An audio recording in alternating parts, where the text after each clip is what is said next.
దేవర రెండవ రోజు కలెక్షన్స్ అరాచకం మామూలుగా లేదు అంటూ చెప్తున్నారు. సో దేవరకి సంబంధించిన విషయంలో కలెక్షన్లు అయితే కుప్పలు తెప్పలుగా వస్తోంది. ఇప్పటికే దేవర సినిమాకి సంబంధించిన ఈ విషయంలో ఎంతో చక్కగా ఉందనేది తెలుస్తోంది. బాక్స్ ఆఫీస్ దగ్గర మరి సునామీ అంటూ చెప్పొచ్చు. ప్రస్తుతం దేవరకి క్రిటిక్ నుంచి కూడా సూపర్ పాజిటివ్ రివ్యూస్ వస్తోంది. ఆ రివ్యూలో man of the masses NTR కి మంచి గూస్ బంప్స్ ఇస్తోంది. ఫస్ట్ డే బెనిఫిట్ షో భారీ ఎత్తున వేయడం కూడా కొంతగా అద్భుతమైనటువంటి పేరు రావడానికి సపోర్ట్ అయిందని చెప్పొచ్చు.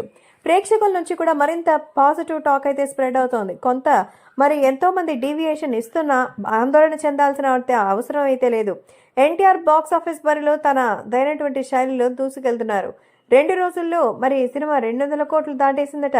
అధికారిక లెక్కల ప్రకారం ఇప్పటికే కలెక్షన్స్ అయితే బాక్స్ ఆఫీస్ పోర్టల్లో 140 కోట్ల రూపాయలు మాత్రమే వచ్చాయని తెలుస్తోంది. ఆ 2 నంబర్స్లో ఏంటనేది మరోసారి ప్రేక్షకులకు తెలుస్తుంది. మిక్స్డ్ టాక్ ఇంకా చెప్పాలంటే ప్రస్తుతం రివ్యూస్తో అయితే చాలా మంది ఇబ్బందులకు గురి చేస్తున్నారు, పని కట్టుకుని మాత్రమే. కానీ 2 రోజు వరల్డ్ వైడ్ కలెక్షన్స్ చేసుకుంటే 243 కోట్లు అయితే చేస్తుందని యూనిట్ అధికారికంగా ప్రకటించింది. ఈ విషయం తెలిసి అభిమానులైతే చాలా పండగ చేసుకుంటున్నారు. సో దేవర సినిమా ఎక్స్ట్రాడినరీ అని 2000 కోట్ల వరకు వసూలు సాధిస్తుందని ఆశాభావంతో ఉన్నారు. సెకండ్ డే ఫస్ట్ డేకి మించి ఉండడం, వీకెండ్ కావడంతో మరింత జోరుగా అయితే వసూలు సాధించినట్టుగా చెప్తున్నారు. దీంతో ఎన్టీఆర్ ఫ్యాన్స్ రికార్డుల వేట మొదలు పెట్టారు.